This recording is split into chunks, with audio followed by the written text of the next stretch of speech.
क्या अमित शाह ने कर दिया बीसीसीआई में खेला? गांगुली के बीजेपी में ना जाने के कारण छीनी अध्यक्ष की कुर्सी।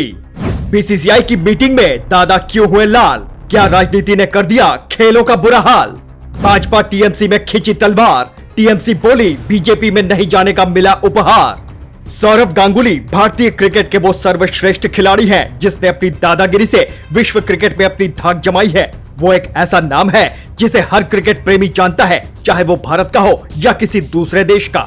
इन्होंने भारतीय टीम के लिए ऊपरी क्रम में बल्लेबाजी भी की और उसी टीम की कप्तानी करके बड़ी बड़ी सीरीज भारत की झोली में लाकर रख दी। सौरव गांगुली और भारतीय टीम के प्रशंसक उस मैच को कभी नहीं भूल सकते जब लॉर्ड्स के मैदान में अंग्रेजों के खिलाफ खेलते हुए भारतीय टीम ने मैच जीता था और दादा की खुशी का कोई ठिकाना नहीं था। उन्होंने डगआउट से बैठकर अपनी टी शर्ट उतारकर हवा में लहराई थी और उनकी इस खुशी के गवाह स्टेडियम में मौजूद लोग थे। सौरव गांगुली ने रिटायरमेंट के बाद बीसीसीआई के अध्यक्ष पद का कार्यभार संभाला, जहां उनके सचिव गृह मंत्री अमित शाह के पुत्र जय शाह थे। अब सौरव गांगुली का अध्यक्ष पद का कार्यकाल समाप्त हो रहा है। ऐसे में खबर आ रही है कि सौरव गांगुली अध्यक्ष पद दोबारा चाहते हैं, जबकि बीसीसीआई बोर्ड के अन्य सदस्य इस फैसले के खिलाफ हैं।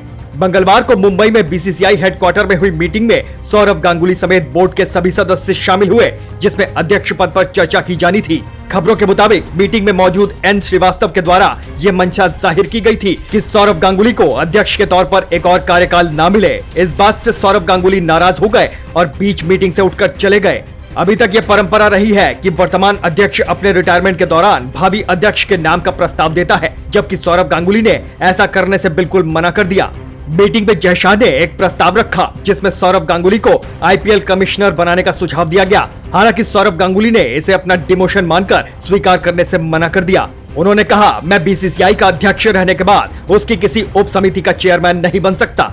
अब आपको बताते हैं कि कैसे राजनीति के पुरोधा ने इस फैसले में राजनीति ढूंढ ली। टीएमसी के सांसद शांतनु सेन ने बीजेपी पर आरोप लगाया कि सौरव गांगुली ने बीजेपी में शामिल होने से इनकार कर दिया। इसी कारण उन्हें बीसीसीआई अध्यक्ष के पद से हटाया गया।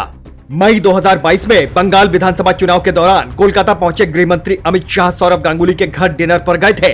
तभी से यह कयास लगाए जा रहे थे कि सौरव गांगुली बीजेपी में शामिल हो सकते हैं और उनकी ओर से मुख्यमंत्री पद का चेहरा भी हो सकते हैं। बंगाल बीजेपी के बड़े नेता दिलीप घोष ने टीएमसी पर पलटवार करते हुए इस मामले में राजनीति न करने की सलाह दे डाली। बुधवार शाम को नेताजी सुभाष चंद्र एयरपोर्ट पर मीडिया कर्मियों से बात करते हुए अभिनेत्री से राजनेता बनी हुगली से भाजपा सांसद लॉकेट चटर्जी ने एक दिलचस्प बात कही। उन्होंने कहा, सौरव गांगुली बंगाल की शान है।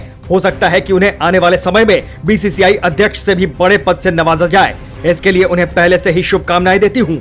इस पूरे घालमेल के बीच सौरव गांगुली की तरफ से कोई आधिकारिक बयान नहीं आया है, लेकिन ऐसे कयास लगाए जा रहे हैं कि सौरव गांगुली के पश्चिम बंगाल में कई बिजनेस चलते हैं, जिसके चलते वो ममता बनर्जी से दुश्मनी मोल नहीं ले सकते और दूसरी ओर वो मोदी और अमित शाह की भी उतनी ही इज्जत करते हैं।